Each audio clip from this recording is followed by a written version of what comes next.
Hi guys, and welcome to Actualize. This is Dr. Casper bringing you yet another interesting topic. Still waiting for our co-host, not here, our host, Madam Glory, out on her vacation. She asked for a few months off. Well, what can you do?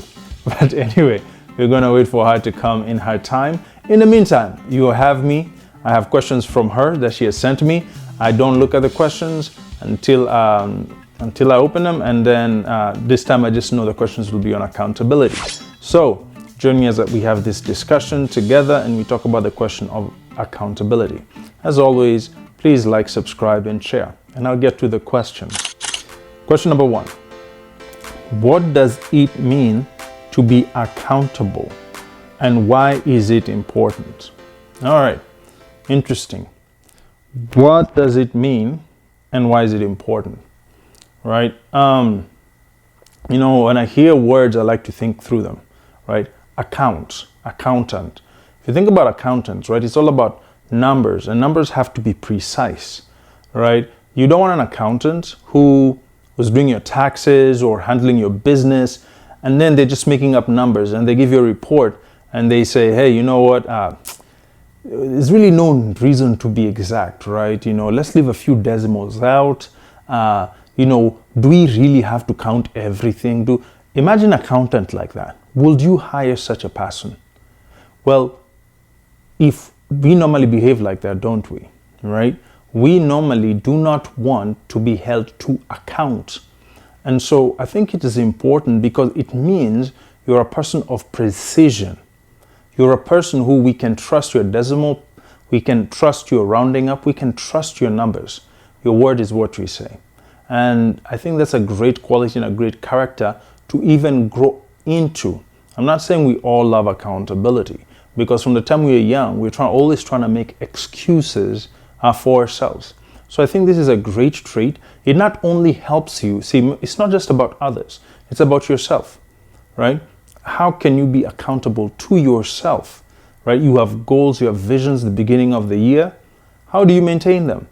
It is by becoming an accountant to your own life. So I think this is a great topic. Let's continue. All right, question number 2. How can you hold yourself accountable? Well, there you go.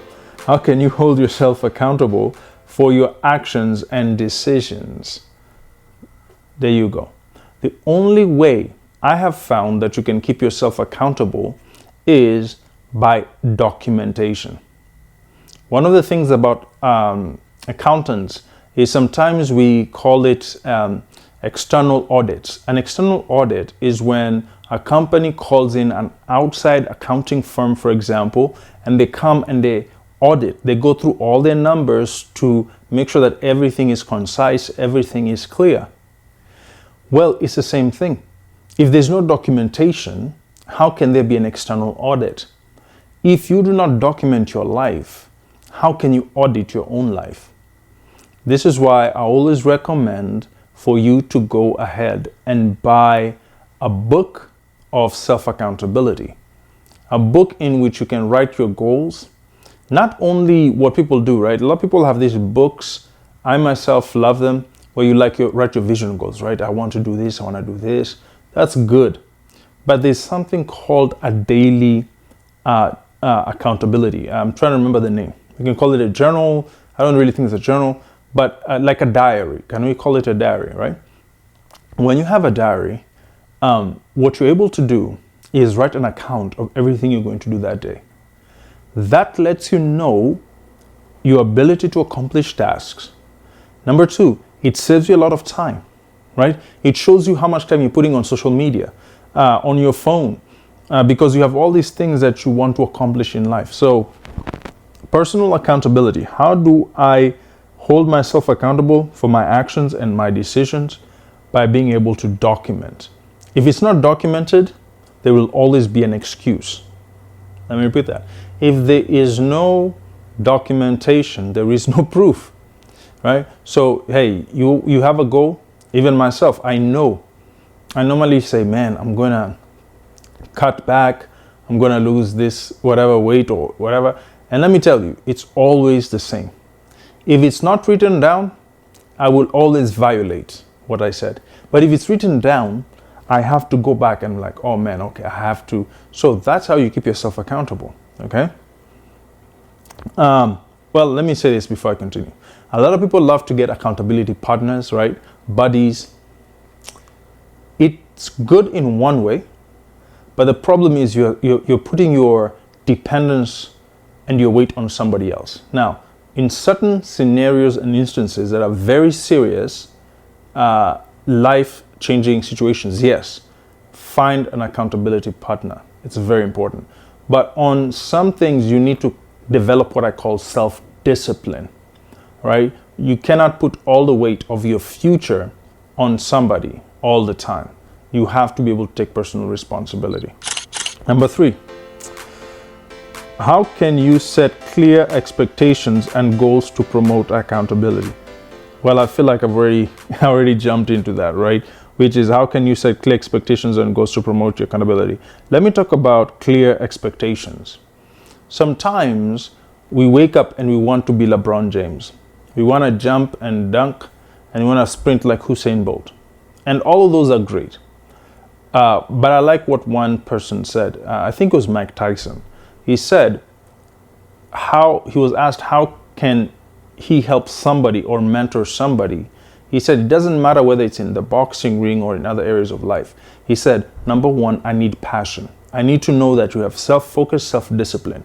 That's why I said you at a certain point, you gotta want something more than what other people wanted for you, right? If you want a health goal, a wealth goal, if you want a faith-based goal, a religious goal, for somebody else, if they don't want and they don't have the passion and the drive, you're going to frustrate yourself, okay?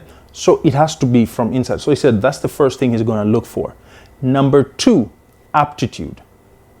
In other words, it also has to meet the expectation. If you are not built like a sprinter, you don't have the aptitude to sprint like Usain Bolt. There's nothing wrong with that, right? If you're not built like LeBron James, it's going to be very hard for you to. Now, if you're around this, and we're just talking about giftings, right? So what aptitude has to do is, do you have the ability, right? Do you have the emotional, cognitive ability to accomplish what you're saying? So I think those are 2 things that you need to look for. Number 1, do I have self-driven passion, right? Again, the same. If you don't have the self-driven passion to be an entrepreneur, it's going to be difficult. You're going to quit. So do you have the self-driven passion for what you are claiming you want? And number 2, do you have the aptitude? All right. And there are things where you don't have the aptitude, but you can go find knowledge, right? You can go educate yourself. You can go do this, but that's part of your passion too. So if you're not willing to spend the 40 hours a week in the gym, you don't have the aptitude to be a great athlete, for example, right?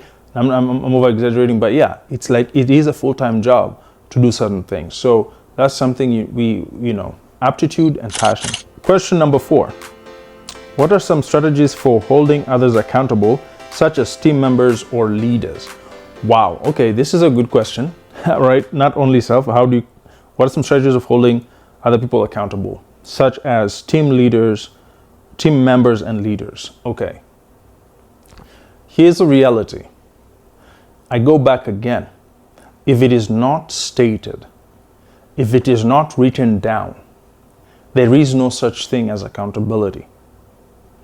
One of the things that you find about many leaders who I feel don't have an aptitude to create greatness is they never want things to be documented. They want to give commands. Yeah, you go do this, or you go do that, but they don't want to document it. And they also don't want to document what they promise to do. So that, why? Because they want to blame it on somebody else. It is not their responsibility. So when people don't want to be responsible towards actions, they normally don't like to document. So if you really want an accountable team, it really starts at the very beginning of the conversation. Okay, what are you supposed to do? Write it down. What is she supposed to do? Write it down. Write down what everybody is responsible for. Number 2, timelines. When are you supposed to deliver this? When are you supposed to deliver that? When are you supposed to deliver this? If you do not do that, you will suffer a couple of things. Number 1, you will suffer profit. Number 2, you will have setbacks of time. You'll be trying to catch up with things that you're supposed to do months before. So this is the challenge of not being accountable, right? Not documenting things. The other thing is not being clear. Well, one of the best things you can do is have transparency. That's why I love transparency. When I find teams that do not have a limit on transparency, all it lets me know is they're not going to be able to go too far, too fast, right? And because and by fast, I mean at the rate that they're supposed to be moving at, right? So, documentation, write out clearly who's responsible for what, put timelines, and be transparent. Number 5, how can you create a culture of accountability within an organization? How can you create a culture of accountability within an organization? It starts with me. That's what I always say. It starts with me. One of the things that I like about, I think it was the New England Patriots, which was do your job. Just do your job. Nobody is asking you to do anybody else's job. Just do your job. That's how to create an accountability culture. Because you can track what I'm responsible for as much as I can track what you are responsible for. That's how we keep each other accountable. And then the other big part I didn't add is review.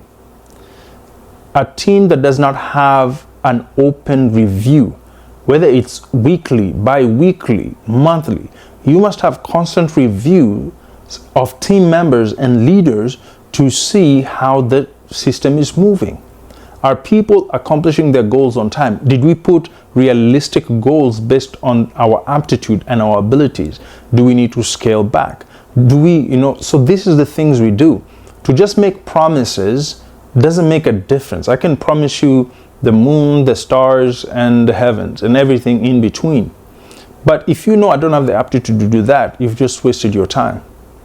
And so, as a team leader, as a person, culture is bred by creating, do your job, me first.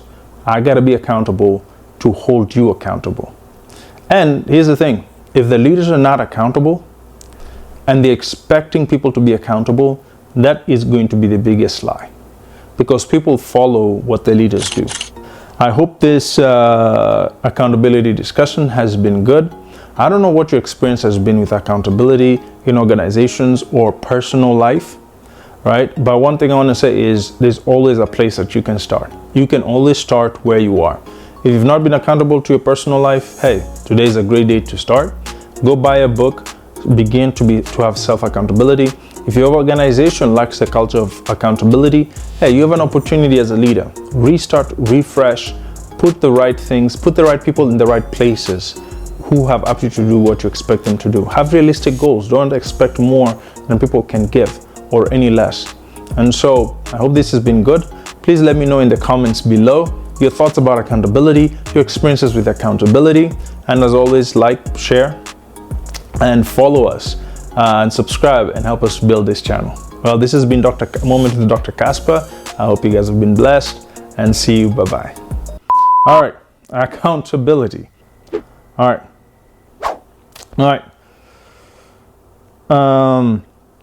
So again, finally. Welcome to Actualize Talks, your destination for purpose discovery, setting vision goals, and fostering leadership growth. I'm joined in studio by Dr. Casper. Dr. Casper. Joining me now in the studio, we have Dr. Casper.